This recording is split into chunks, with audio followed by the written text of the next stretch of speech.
बहुत से प्रश्न हैं, लेकिन उन सभी प्रश्नों का सार संक्षेप, उनके उत्तर मैं आपको बतला देता हूं। आपने पूछा क्या है, क्या पूछना चाहते हो, जो मैं जानता हूं।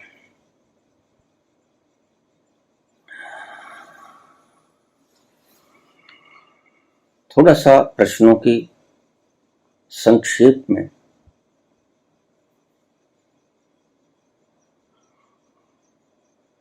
आपसे चर्चा करूंगा। आप कहते हो कि मन से संकल्प नहीं आता, संकल्प मन से नहीं आता।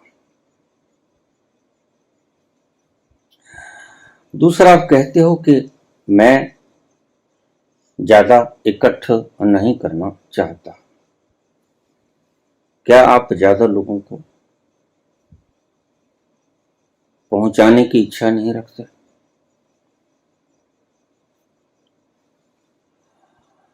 इस तरह के प्रश्न हैं। मन से संकल्प नहीं आता, क्यों? क्योंकि संकल्प बड़ी प्रगाढ़ चीज है, और मन तो छिन छिन बदलता है। मन तो पल पल बदल जाता है। अब कुछ और है, पल भर बाद कुछ और होगा, सुबह कुछ और होगा, सायं कुछ और होगा। इसलिए मैं सदा ही कहता हूं, मन से संकल्प कभी मत करना, क्योंकि मन तो खुद ही भटका हुआ खिलाड़ी है। मन तो अंधा है, मन को तो स्वयं ही रास्ता दिखता नहीं। मन अंधा होता है,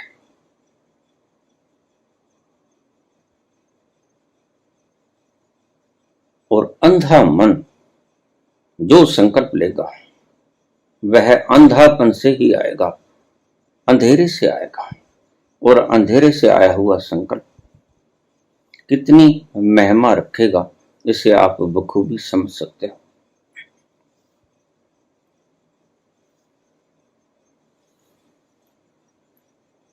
फिर आप कहते हो कि मैं इकट्ठा नहीं करना चाहता ज्यादा भीड़ भाड़ को। इसका अर्थ क्या है, जरा सोचिए। एक बड़े से स्कूल में, एक ही क्लास में, नर्सरी का बच्चा भी बैठा, प्राइमरी का बच्चा भी बैठा, हाई स्कूल का बच्चा भी बैठा,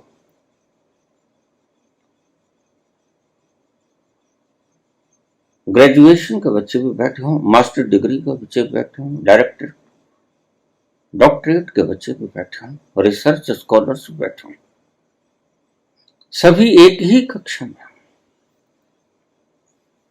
तो टीचर बता क्या पाएगा?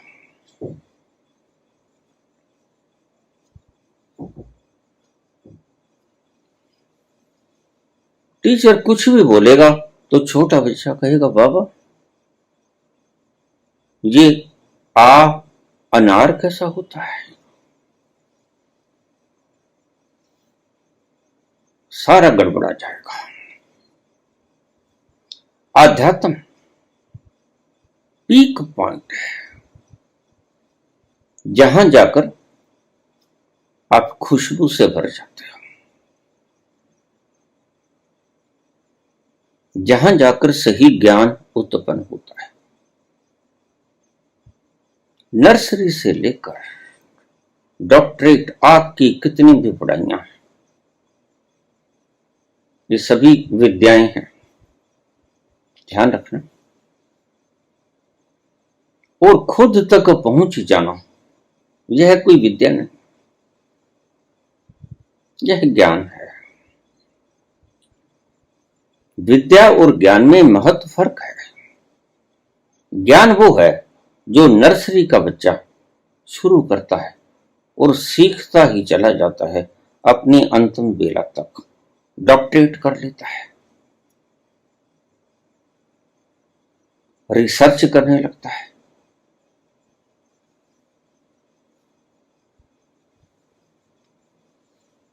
लेकिन आत्मज्ञान का मार्ग विद्याओं से कुछ अलग है। आत्मज्ञान ज्ञान है, विद्या नहीं। विद्या तो वही है जो आप बाहर की चीजों के बारे में समझ लेते हो। इसलिए एक बड़ी भीषण दुर्घटना इस देश में घटी। बाहर के मुल्कों में ऐसी भीषण दुर्घटनाएं घटती नहीं, क्योंकि वहां पंथ दो नहीं, वहां सिर्फ विद्याएं ही सीखी जाती। लेकिन इस देश में विद्या भी थी और ज्ञान भी था।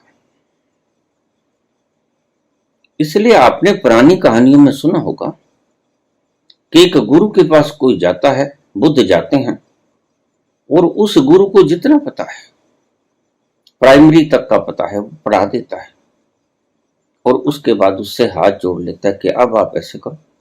वो सामने हाई स्कूल है, हायर सेकेंडरी स्कूल, वहां चले जाओ।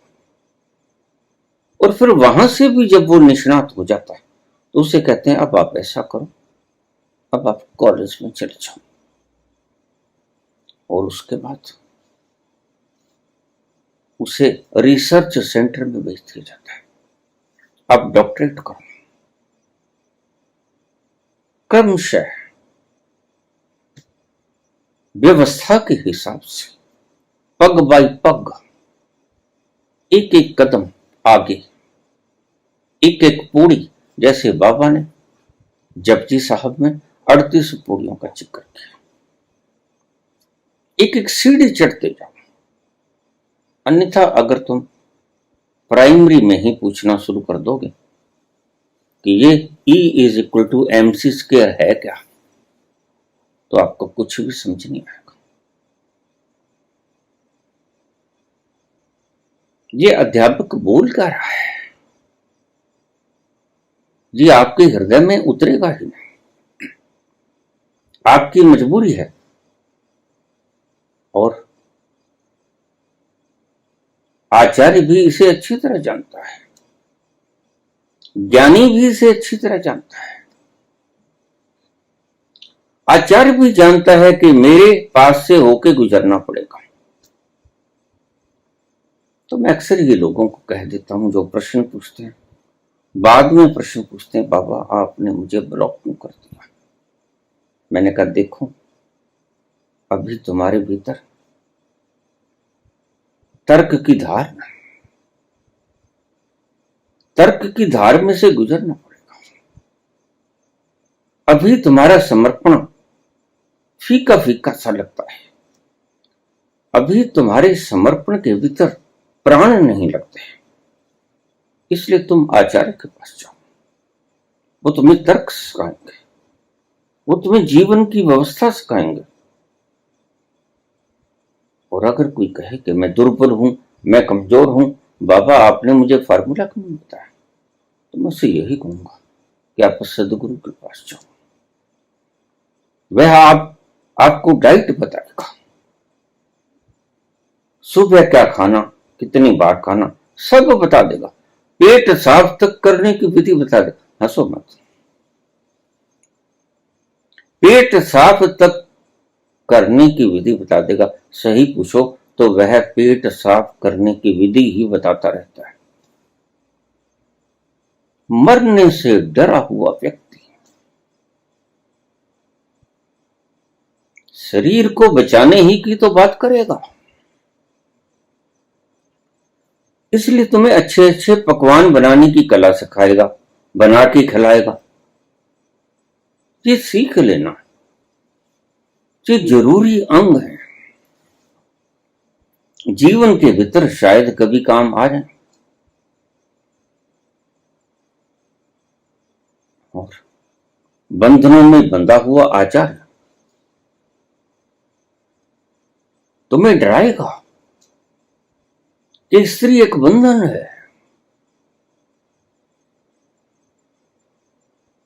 इसको ऐसे ऐसे व्यवस्थित करना है, शादी को ऐसे ऐसे व्यवस्थित करना है। पूछने वाले भी मूड ही इकट्ठे हो जाएंगे, बताने वाला तो मूड है ही।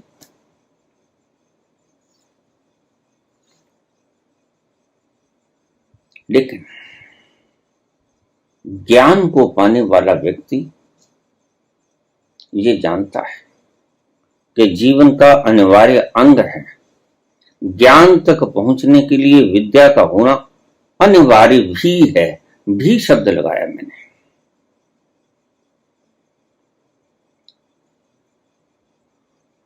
यद्यपि इसके बिना चल सकता है। विद्या न भी हो तो कबीर पहुंचे, विद्या न भी हो तो नानक पहुंचे। उन दिनों में स्त्रियों को पढ़ने का अधिकार ही नहीं था, लेकिन मीरा पहुंचे, उनके शब्दों से पता चलता है।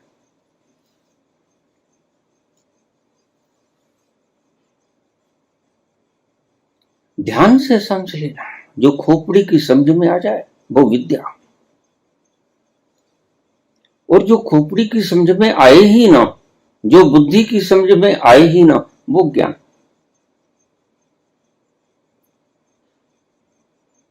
बुद्धि से पार।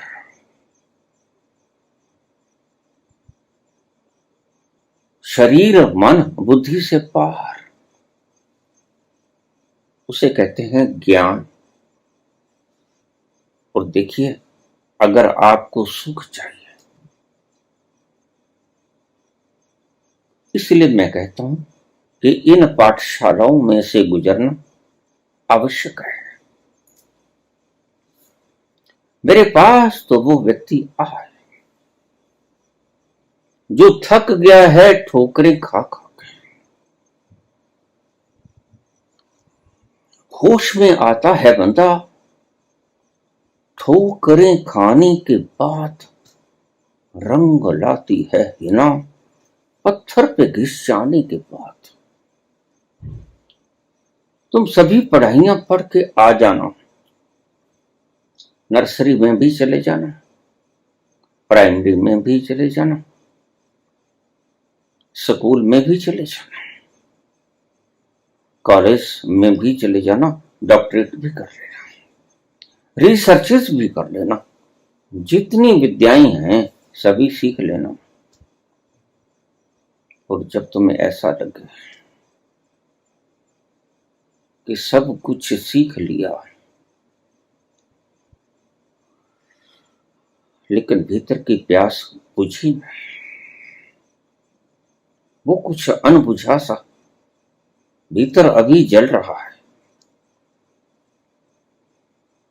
अभी भी उसके लिए भीतर का कोई कोना फरियाद कर रहा है।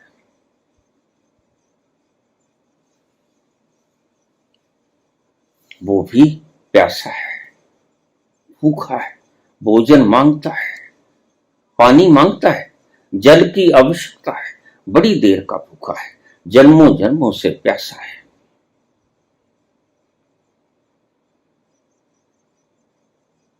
तो मुझसे नाराज मत हो, मैं नाराजगी वाली कोई बात नहीं कर रहा हूं। मैं आपको सही मार्ग पर चलने की व्यवस्था भर बनाए दे रहा हूं।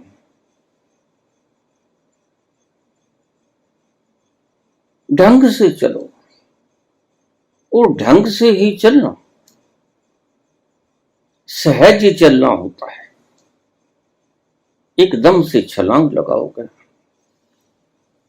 खतरा खा सकते हो, गिर भी जा सकते हो, अपंग भी हो सकते हो, हाथ पांव भी टूट सकते हैं।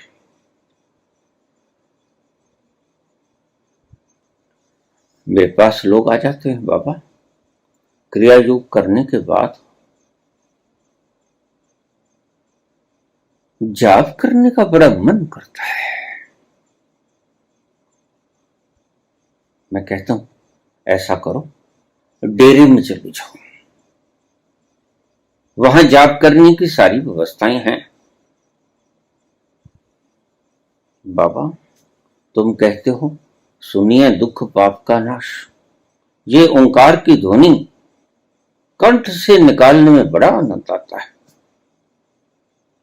तो ऐसे करो, तुम ब्रह्म कुमारियों के पास जाओ, ब्रह्म कुमार बन जाओ, ये सब कुछ ना कुछ तुम्हें सिखाएंगे, छीनेंगे कुछ नहीं, ये पक्का है। तुम्हें कुछ देंगे, इनका सभी का कोई ना कोई उद्देश्य है और ये जरूरी भी है। देखिए, अगर आप किसी वक्त पगला जाओ और कह दो कि कायदा इट्स अननेसेसरी, तो ये पागलपन ही तो होगा। क्योंकि अगर आप कायदे का ए अनार कै कलम ना सीख पाओगे तो फिर रिसर्च सेंटर में कैसे पहुंचोगे? अल्फाबेट तो सीखना ही पड़ेगा।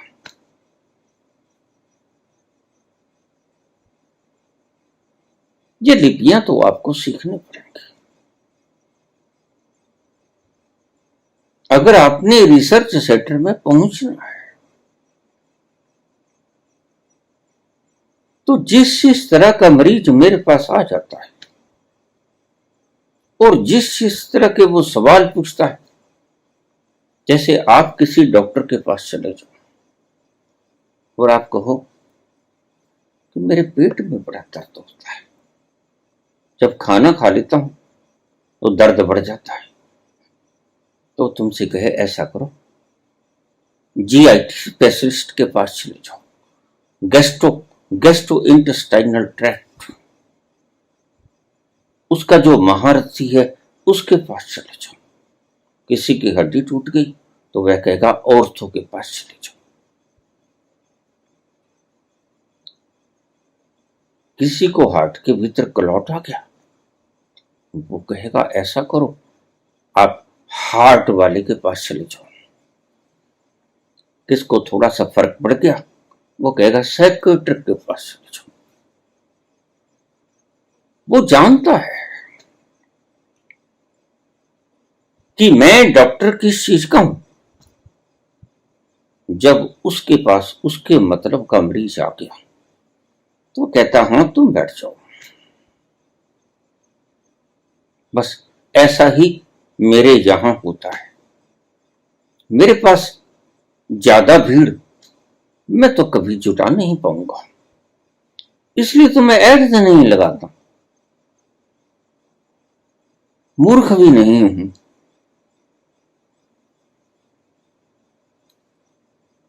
इतनी समझ तो है ही मेरे में कि एड लगाने से ज्यादा लोगों तक पहुंचेगी और मेरा नाम चमकेगा। लेकिन ध्यान रखना, मैं नाम को चमकाना चाहता हूं और मैं अमर भी नहीं होना चाहता, क्योंकि अमर कोई हुआ है, मैं भली भांति जानता हूं। माटी का पुतरा कैसो नचत है, माटी का पुतरा कैसो नचत है, कैसो नचत है, डरियो फिरत है, कैसो नचत है, डरियो फिरत है, माटी का पुतरा कैसो नचत है। मैं जानता हूं ये कभी अमर होने वाला नहीं है, और जिसे तुम अमर होना करना चाहते हो वह पहले से ही अमर है। विज्ञान शुरू से ही लिख देता है, matter can neither be created nor can be destroyed. अपना तो कुछ बना सकते हो और ना ही कुछ समाप्त कर सकते हो, बस इतनी ही औकात है।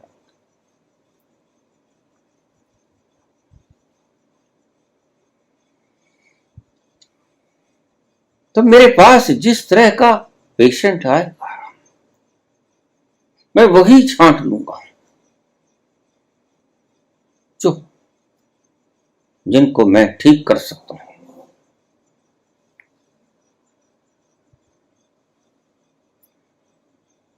और अच्छी व्यवस्था है, नर्सरी से प्राइमरी, प्राइमरी से हाई स्कूल, हाई स्कूल से कॉलेज, कॉलेज से डॉक्टरेट, फिर आगे रिसर्च, क्रमशः व्यवस्था है। ऐसा ही होना चाहिए। जो बिल्कुल यही सिखाते हैं जो शरीर तक ही सीमित है। देखिए, लेबल चाहे कोई भी लगा लें, लेबल को तो मत देखा करो। एक व्यक्ति मर के ऊपर पहुंच गया था, मारवाड़ी था।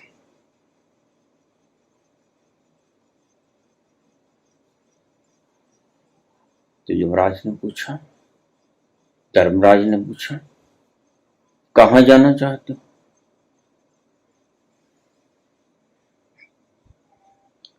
कहता जी, जित 4 पैसा का फायदा हो जाए। लोग ऊपर जाकर भी 4 पैसों का फायदा ही, मारवाड़ी लोग तो ऐसा ही करेंगे। तो मैं भली भांति जानता हूं कि जो मेरे पास दीक्षा लेने आए हैं, अब भला इतना खिलाड़ी तो हूं कि ये मरीज किस चीज के हैं, इन्हें कहां पहुंचाना चाहिए, तो इतना कम है भला कि मैं उनका सही रास्ता दिखला देता हूं उनको कि आप भाई वहां जाइए। देखिए, दर्द है पेट में और मैं गैस्ट्रो का नहीं हूं, थोड़ी तकलीफ है, यहां में अंधभक्ति ज्यादा है, तो मैं कोई इसका डॉक्टर नहीं हूं। कोई हड्डियां टूट गई तो फिर आप किसी ऑर्थो के पास चले, या संकल्प से ठीक करवाने वाले किसी तथा कथित धार्मिक संस्थान में जाइए। वो आपसे कहेंगे कि सोचो सोचो, हड्डी टूटी नहीं है, और यहां किसी की हड्डी टूट गई थी, एक ब्रह्म कुमारी की हड्डी टूट गई थी, ऊपर से गिर गई, चूल्हा टूट गया। तो उसने नहीं सोचा कि हड्डी टूटी नहीं है, वो सीधी औरतों के पास। वो डॉक्टर ने चूरा गोला सब बदल दिया। वो डॉक्टर मेरे शिष्य, मुझे कहते इसने बड़ा तंग किया। थोड़ा सा दर्द होता है, आम लोग तो बर्दाश्त भी कर लेते हैं, चिल्लाने लगती, हार कर मुझे ट्रेमाडोल देना पड़ता है, और बिल्कुल ठीक नहीं आती तो मैं एनेस्थेटिक दे देता हूं कि पीछे छुड़ाओ। तो सब लोगों को बताने के लिए भीड़ इकट्ठी करनी है, और भीड़ यहां कौन इकट्ठी कर पाया है? अगर किसी ने पुरानी तस्वीरें देखी हो राजनीतिज्ञों की, तो वहां आज से भी ज्यादा भीड़ पाओगे। सदा से ही भीड़ को इकट्ठे करने वाले लोग आते रहे हैं, जाते रहे, टिका यहां कोई कौन टिक पाया है? इस निरंतर परिवर्तित होती दुनिया के भीतर टिक कौन पाया है? कोई नहीं टिक रहा। एक दिन खाक हो ही जाता है। कितने ही हीरे समझो, एक दिन भस्म ही हाथ लगती है।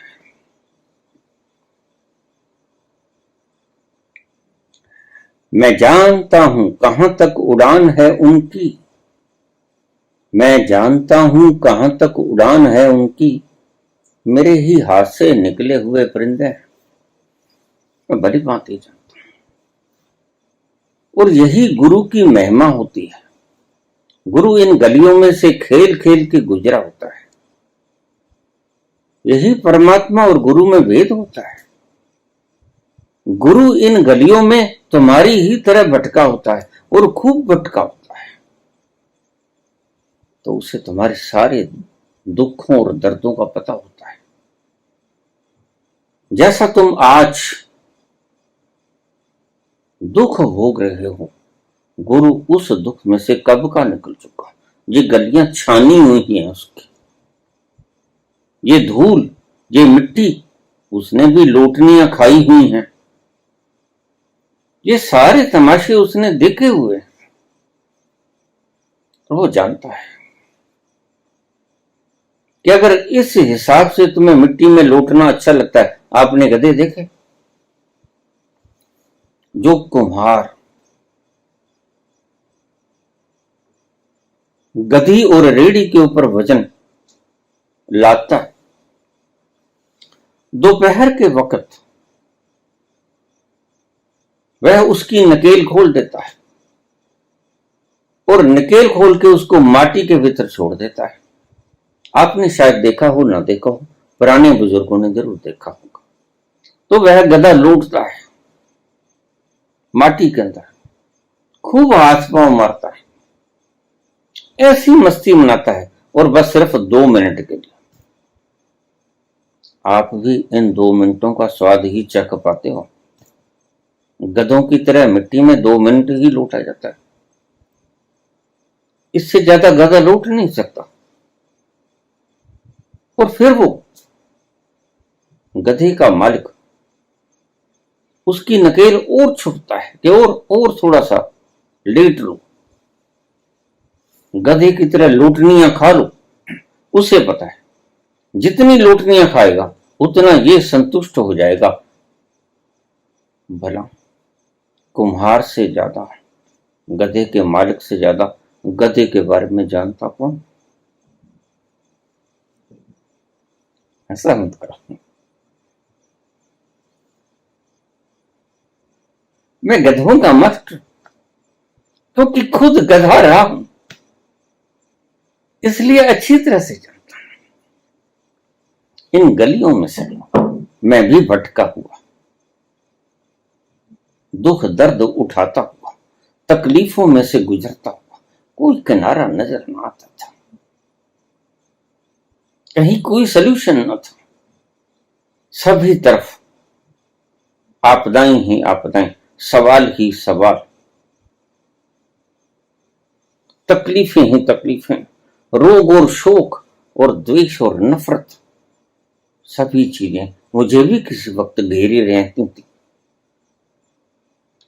इस जन्म में न सही, बस घर बदल लिया, लेकिन हूं तो मैं ही।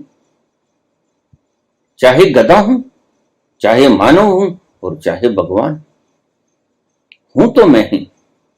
ये सारे अनुभव मेरे क्षेत्र में से गुजरे हुए हैं,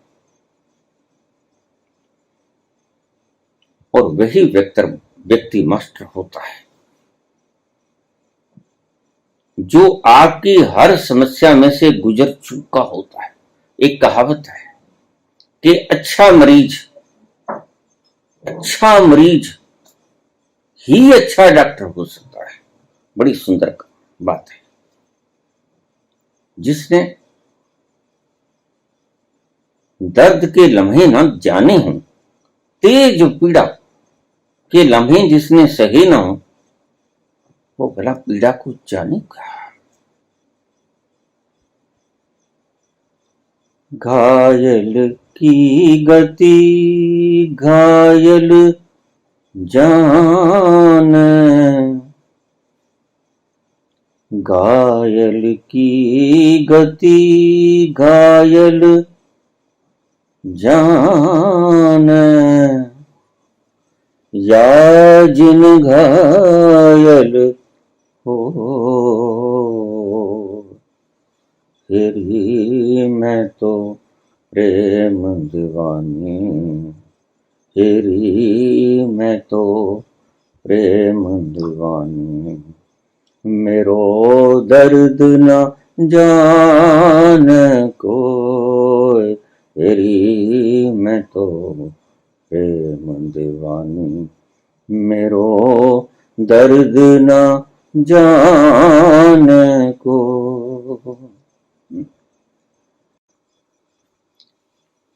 तो गुस्सा मत किया करो, पहली बात। मैं तुम्हें शांति का सही मार्ग बता रहा हूं। थोड़ा चिल्लाना सीख लो। उस ओंकार की आवाज जो अनस्ट्रक्चर्ड साउंड आपके भीतर से निरंतर गूंज रही है, उसको सुनने से पहले थोड़ा सा कंठ में शोरगुल मचा लो ओंकार का। यही तो सिखाते हैं तुम्हारे धर्म और सिखाती क्या है। चिल्लाओ, जोर जोर से चिल्लाओ। ये भजन कीर्तन सत्संग ये क्या है? चिल्लाना ही तो है। और तुम मुल्लाओं को कहते हो जार चढ़ मुल्ला भांग दे क्या बहरा हुआ, और खुद जागरणों के भीतर इतने बड़े बड़े यूनिट लगाते हैं। क्यों लगाते? जितनी पंडाल में लोग बैठे हैं इतनी व्यवस्था काफी नहीं। जरूर ही सोए हुए बेचारे बूढ़े अशक्त व्यक्तियों को जो बीमार हैं, नींद तो मुश्किल से पहले ही नहीं आती, गोलियां खा खा भी नहीं आती, लेकिन आप ऊंचे ऊंचे यूनिट लगा के माई का गुणगान, पवित्र नाम सारी रात सुनाएंगे, और आपको पता नहीं बूढ़े किस किस तरह की गालियां तो मैं निकालता हूं। इसलिए जागरण करने वाला मैंने कभी सुखी नहीं देखा। वो अंततः जब मेरे पास आते हैं, बाबा दुखी हो, जब इतने बूढ़ों का लहू पिया है, तुम सुखी हो भी कैसे सकते हो?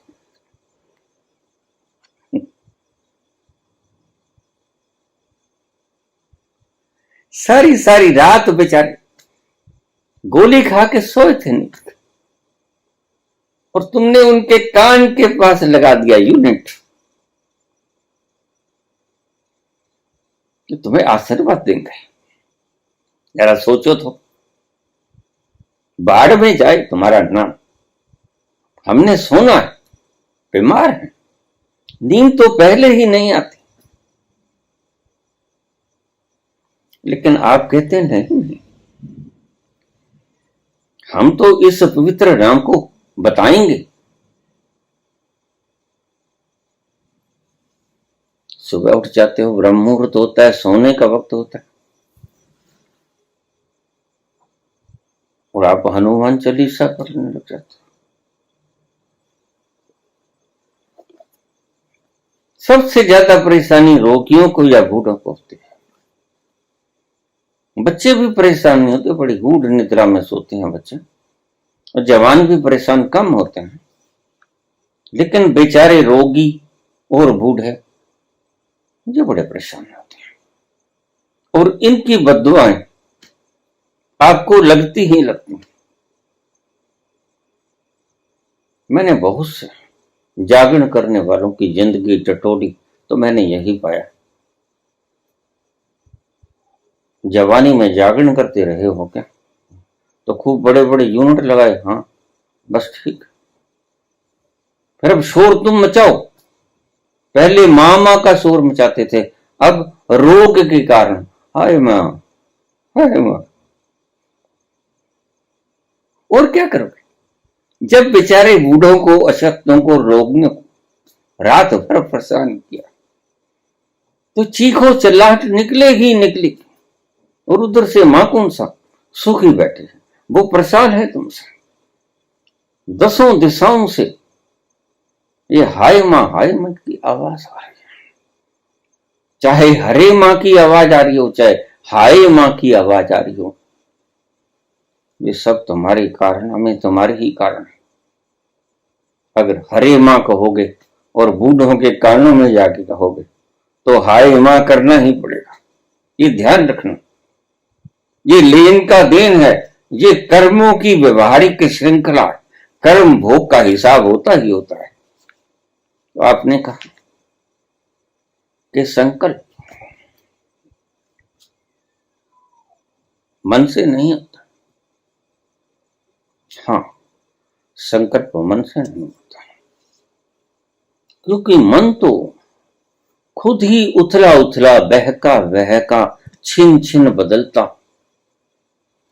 पल पल बदलता। अभी कुछ और है, पल बाद कुछ और होगा, सांझ कुछ और होगा, सुबह कुछ और होगा। पलक पलक मन और, तो इस पलक पलक मन और से वो स्थायी संकल्प कर कैसे पाओगे? नहीं होगा। तो संकल्प कैसे करें? क्या बुद्धि से संकल्प करें? नहीं। बुद्धि तो मन ही की अधिष्ठात्री है। रात्रि को मन बुद्धि में ही विलीन हो जाता है, और जब सुबह उठते हो तो मन इस बुद्धि को छोड़ देता है और अपनी चहल पहल शुरू कर देता है। रात्रि को जाकर बुद्धि के भीतर विश्राम करता है मन। ये अधिष्ठात्री देवी है आपकी। हमारी बुद्धि मन की अधिष्ठात्री है। मन अधिष्ठित होता है रात को बुद्धि में, और दिन में वहां से छलांग लगा के बाहर हो जाता है, और फिर ऊहा पोह करता है, कोलाहल करता है। मन से संकल्प तुम ले ना सकोगे, और तुम्हारे धर्म तुम्हें मन से ही संकल्प लेना सिखाते हैं, या बुद्धि से संकल्प लेना सिखाते हैं। लेकिन नहीं, ये सही संकल्प जिसकी बात ऋषियों ने की, ये संकल्प नहीं है जो तुम ले रहे हो। संकल्प व्यवस्था कुछ और है। संकल्प तब लेना नहीं पड़ता, उपजता है। कब? जब मन द्रोहित हो जाता है। मन क्योंकि खुद ही उखड़ा उखड़ा है, बिखरा बिखरा है, हिलता है, कंपन, हर वक्त कंपन, मौत से डरा हुआ, वह ठहरता ही नहीं। संकल्प लेगा कैसे? इसलिए आपके संकल्प टूट टूट जाते हैं, क्योंकि वो मन के तल से लिए जाते हैं, और मन के तल से संकल्प आता भी नहीं। संकल्प तब पैदा होता है, आपके अंतस में से, आपके प्राणों में से संकल्प पैदा होता है जब मन अमन अवस्था में आ जाता है। उन्मनी अवस्था में जब मन आ जाता है, यानी मन द्रोहित हो जाता है, यानी मन बचता नहीं, मन रहता नहीं। वहां उन्मुनी अवस्था में, मन की अवस्था में, हम कहते हैं सब कुछ चैन अमन से है। अमन का मतलब जहां मन नहीं है। जहां मन है वहां चैन नहीं। जहां मन द्रोहित हुआ वहां चैन आया। और अब ध्यान रखना, जहां चैन आया, जब तुम्हें चैन आया, उस वक्त तुम जिस अवस्था में अधिष्ठित हो, प्रतिष्ठित हो, वहां से उठता है संकल्प। जब परमात्मा ने कहा एको अहम भविष्यामि, उस वक्त मन था नहीं। उस वक्त सिर्फ एक तत्व था, और वह एक तत्व ही परम संकल्प का खजाना है। वह संकल्प निधान है, उसी से उपजता है संकल्प। तुम्हारे मोटिवेशनल स्पीकर्स जो तुम्हें समझाते हैं, वो तुम्हें कूड़ा समझाते हैं। उन्हें संकल्प का कुछ उद्गम स्तोत्र कभी पता ही नहीं लगा। संकल्प का उद्गम स्रोत है क्या वो जानते हैं और तुम्हें समझाने चल पड़ते हैं। खैर, मसला कुछ और होगा उनका, कम से कम आध्यात्मिक मसला तो है।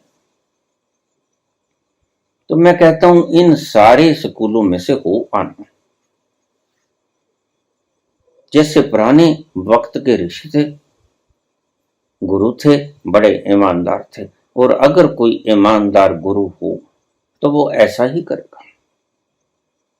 वह नर्सरी वाले को नर्सरी के पास पहुंचेगा, प्राइमरी को प्राइमरी, हाई को हाई, कॉलेज को कॉलेज।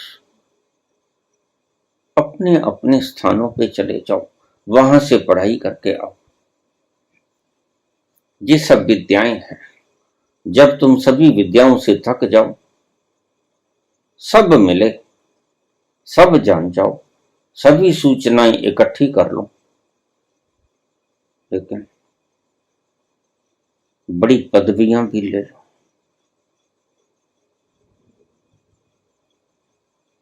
सारी नीतियां भी जान लो, साम दान दंड भेद, सब नीतियों का प्रयोग भी कर लो,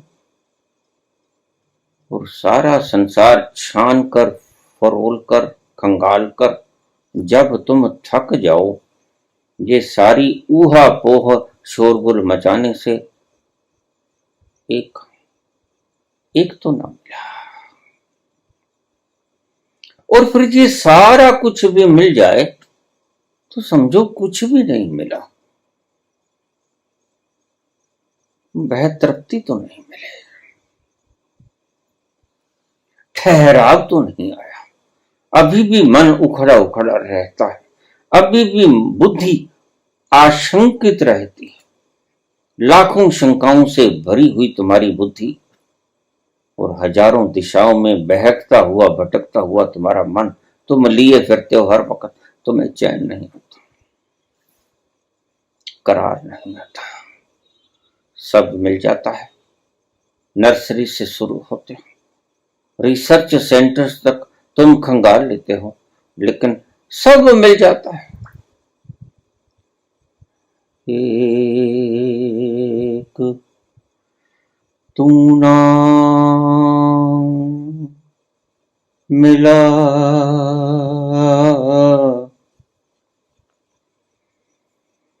एक तू ना मिला, सारी दुनिया मिले भी तो क्या है, एक तू ना मिला, एक तू ना मिला, सारी दुनिया मिले भी तो क्या है, मेरा दिल ना खिला,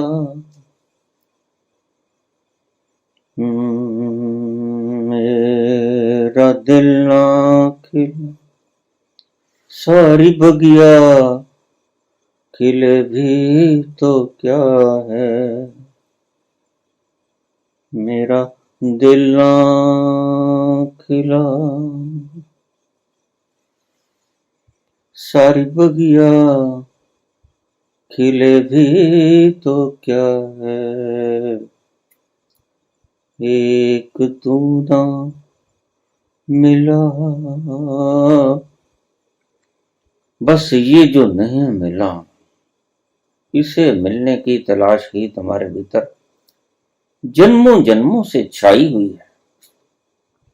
इस एक की तलाश में तुम मारे मारे फिरते हो, नर्सरी में जाते हो तो भी, रिसर्च सेंटरों में जाते हो तो भी, आसमान में उड़ते हो तो भी, चंद्रमा पे निकल जाते हो तो भी, मंगल के करीब जाते हो तो भी एक सुकून चाहिए, और जिसे ये सुकून मिल जाता है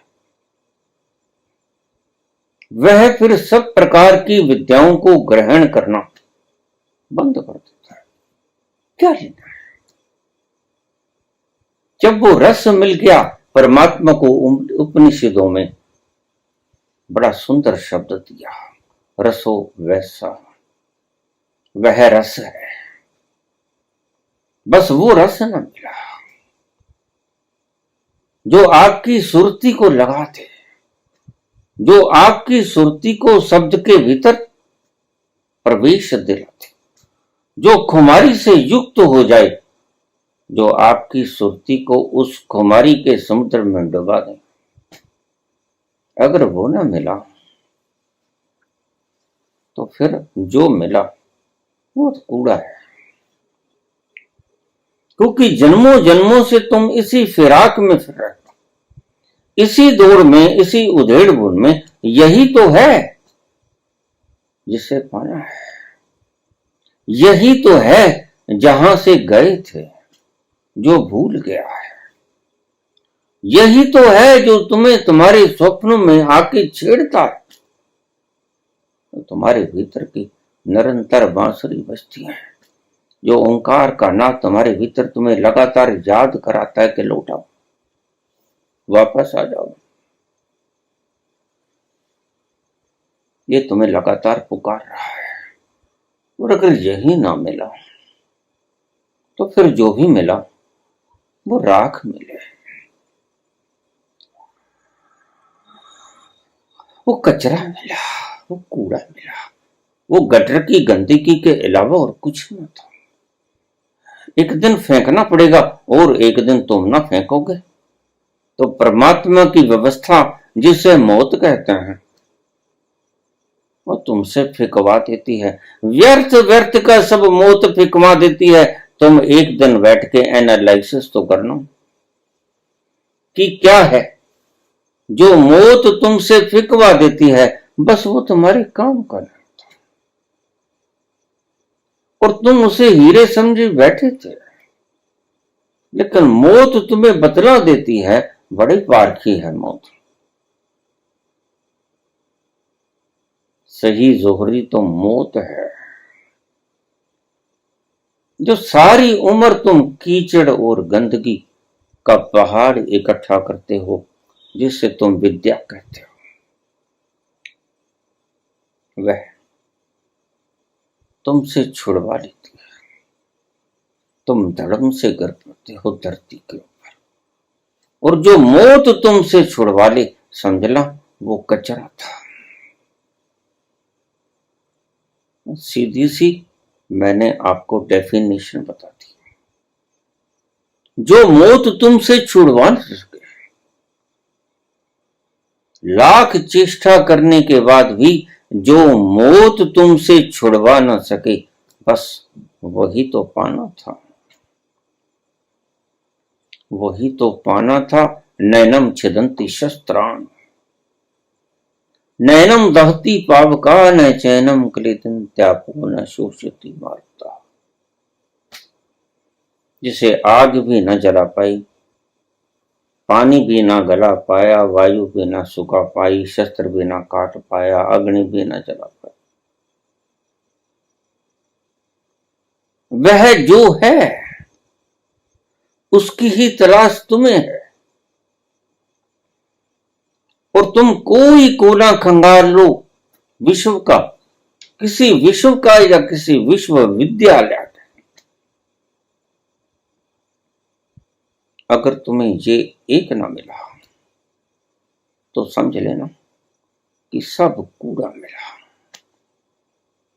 सब कचरा इकट्ठा किया, क्योंकि ये फिक जाएगा एक दिन जब मौत सामने आएगी। तो मौत तुमसे व्यर्थ व्यर्थ सब फकवा देगी। तो अब देखना क्या है व्यर्थ जो मौत ने तुमसे फेंकवा दिया, वो है व्यर्थ।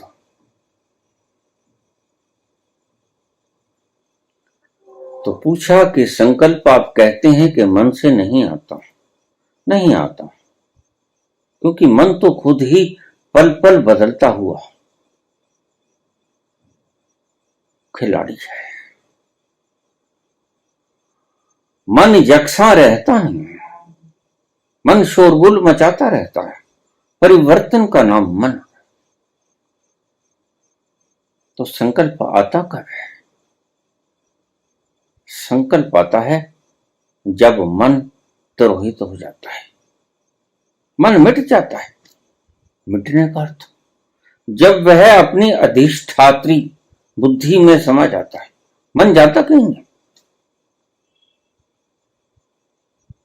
मन अपनी बुद्धि अधिष्ठात्री में रात को समा जाता है, इसलिए आप चैन से सोते रहते हो। आप सुषुप्ति की गहरी निद्रा अवस्था में चले जाते हो, क्योंकि मन अपनी अधिष्ठात्री बुद्धि में समा जाता है रात को। तो इस मन से संकल्प मत लेना। और क्योंकि ये बुद्धि से ही उठता है और बुद्धि में ही समा जाता है, बुद्धि ही इसका घर है, तो बुद्धि से भी संकल्प नहीं होता, क्योंकि बुद्धि का ही तो उत्पाद है मन, और मन आएगा कहां से? तो ना बुद्धि से आता है, ना विचारों से आता है संकल्प। जब ये दोनों चीजें विदा हो जाती हैं, तब संकल्प का जन्म होता है। बुद्धि से परे जाओगे तो भावनाओं का संसार तुम्हें उलझा लेगा। बुद्धि में तो विचार पाए, सारी ज्ञान पाए, विद्याएं पाई, सभी प्रकार के विचार वहां मौजूद है,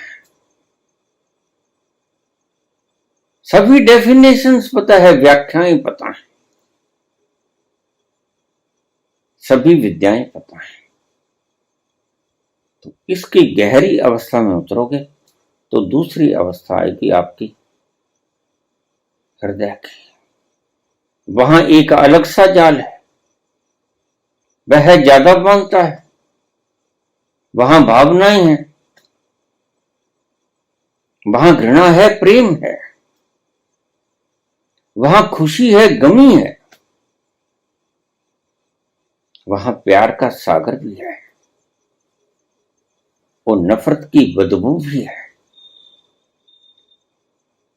लेकिन वहां हिलजुल बहुत है। ना तो स्थायित्व बुद्धि में है, ना स्थायित्व हृदय में है। हृदय में भी बहुत हिलचुल है, वहां भी आपको भावनाएं भटकाती हैं,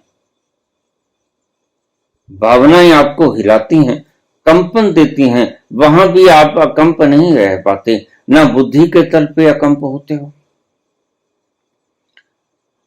और ना ही हृदय के तल पे अकंप होते हो।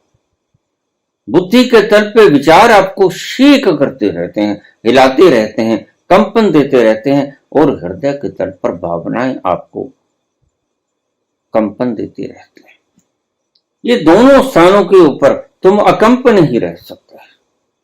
लेकिन वो जो जहां तुम जाना चाहते हो वह तो अकंप है। जहां तुम जाना चाहते हो वह तो कभी कंपा नहीं, वह तो बड़ी बड़ी मुसीबत के भीतर भी अकंप खड़ा रहता है, अडोल रहता है। तो क्या है वो तत्व जो आपके दिन की कोई उलझन को आपको रात को सोने नहीं देती, और वह अकंप तत्व आपको निरंतर सारी रात निहारता रहता है। ये चैन नहीं आया, आज रात को नींद नहीं ठीक आई, रात को ये सोचता रहा सारी रात। नींद आई भी तो थोड़ी देर, लेकिन ये सोचता ही रहा। गहरी सुषुप्ति में जा नहीं पाया, वह जो निरंतर आपको सारी रात भी देखता रहता है, वह तत्व कौन है? खंगालो उसे, उसको पहचानो। वहीं से मिलेगा सुराग। जो सुबह सपना देखा, तुम तो सो रहे थे, तुम तो सो रहे थे, बड़े मजे की नींद आ रही थी,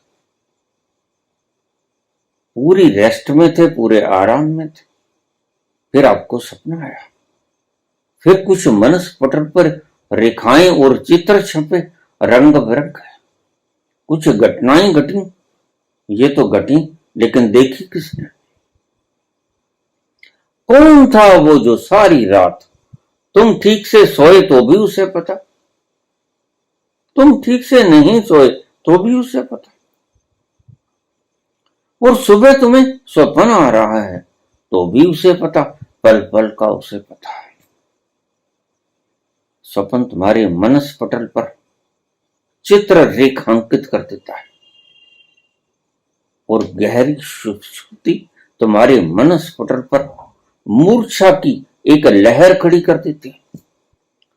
और अगर गहरी सुषुप्ति में आप जा नहीं पाते तो आप भटकन में रहते हो सारी रात, नींद ठीक से आती नहीं। और कौन है जो इन सभी स्थितियों का साक्षी रहा सारी रात भर? आप तो सो रहे थे, आप तो आराम में थे, लेकिन अच्छी नींद आई कि नींद नहीं आई कि मध्यम सी नींद आई, ये जाना किसने? और फिर सुबह सपना आया, बुरा सपना आया। जब स्वप्न में प्रेसी प्रेमी मिले, प्रेम से वार्तालाप किया, अच्छी अच्छी प्रेम से प्यार भरी बातें की, या कोई बुरा स्वप्न आया? अच्छा आया या बुरा आया? देखा किसने? तुम तो सो रहे थे। तो रात की अवस्था सोते हुए को गहरी निद्रा में गए कि उथली उथली निद्रा में गए, इसको देख कौन रहा था? सारी रात भर पल पल की उस अवस्था का साक्षी था कौन? और सुबह जो भी आपको स्वप्न आया उसका पल पल का निरंतर साक्षी था कौन? बस वो जो था कौन, वो ही अगर आपको पता चल जाए तो आपकी जिंदगी से दुख, दुखड़े, रोग, कष्ट, तकलीफ, विचार, चिंतन, आग सब तिरोहित हो जाती है। वो रात को देख रहा था जागे जागे, और दिन को भी देखा, दिन भर रात जलता है वो, बिन आंधी बिन ईंधन के, दिया जले अगम का, बिन बाती बिन तीर। आप उसको कोई भोजन नहीं देते, शरीर को भोजन दे देते हो, मन को भोजन दे देते हो, लेकिन उस अकंप, उस अगम को आप कोई भोजन कभी मुहैया नहीं कराते, लेकिन वो अपना भोजन खुद से पैदा कर लेता है। सैपम, गुरबाणी में मूल मंत्र में बाबा ने उस तत्व को सैपम कहा, जो खुद से दिव्य प्रकाश से प्रकाशित है, वो किसी और से प्रकाश नहीं लेता, जो ईंधन खुद का ही बनाता है, वह आपको निरंतर निहारता है, रात को और दिन में भी निहारता है। ये बात अलग है, रात की थोड़ी शांति में आप उसकी ज्यादा झलक देख सकते हैं, और दिन की ऊपर खापड़, शोरगुल, चारों तरफ बाजार का कोलाहल और किच किच और विचार, घटनाएं और हिलती जुलती ये मूर्तियां और होती हुई ये सभी घटनाएं आपको लड़खड़ा देती हैं। उस लड़खड़ाहट को यद्यपि वो देखता है, लेकिन गहरी छाप हृदय पे बन नहीं पाती, तो इसलिए दिन में तो आपको ना पता चलेगा, शुरुआत तो आपको रात से ही करनी होगी। एकांत में बैठे और सोचिए, वह कौन था जिसको ये पता चला कि रात नींद ठीक से आई नहीं, सारी रात घूमनगेरी में ही बीत गई, सारी रात ये कुछ कुछ सोचता रहा, आज चिंताग्रस्त रहा, ठीक से गहरी नींद आई नहीं, फिक्र करता रहा, फुल्ली रिलैक्स हो नहीं सका, पूर्ण विश्रांति पा नहीं सका। वह कौन है जो आपको लगातार देख रहा था सारी रात, और फिर सुबह मनस पटल पर जो एक चित्र उभरा जिसे स्वप्न कहते हैं, वो भी आपने रत्ती रत्ती राई राई देखा, लेकिन वो देखा किसने? तो शुरू रात से ही करना होगा, इस पर गहन चिंतन करना, बैठ के आराम से सोचना कि वह तत्व था कौन जो रात भर भी हमारी सभी दशाओं को देखता रहा, और सुबह स्वप्न को भी उसने देखा। अन्यथा रिकॉर्ड कैसे हो पाता? कोई देख रहा था, उसी ने तो देखा। मनस पटल पर कौन कौन सी रेखाएं उभरी, कौन था वो? यहां से शुरू कर देना स्वयं की खोज। बस यहीं से स्वयं की खोज शुरू होती है, दिन से नहीं, रात्रि से। पहले आराम से बैठ के सोचना वो कौन था। फिर आप जब एक बार इस रात को कौन दर्शन कर रहा था, निद्रा का और स्वप्न का, फिर दिन में भी आप जागृत हो पाओगे। फिर दिन के प्रत्येक कर्म को आप उसी साक्षी में तलीन होकर देखना। फिर तो धीरे धीरे आप आदी हो जाओगे, जिसे हम संस्कार कहते हैं। फिर तो आप आदी हो जाओगे साक्षी होने के। आपकी अंगुली भी उठेगी तो आपको पता चलेगा कि अंगुली उठी, लब फड़के, कंठ में से आवाज निकली, ये हृदय धड़क रहा है, ये फेफड़े सांस ले रहे हैं, ये हृदय अपने खून की गति को सारे शरीर में संचारित कर रहा है। ये सब तुम घटनाओं को देख पाओगे, लेकिन शुरुआत रात्रि की उस सोए हुए व्यक्ति से करनी होगी। देखने वाला था कौन? स्वप्न देखने वाला था कौन?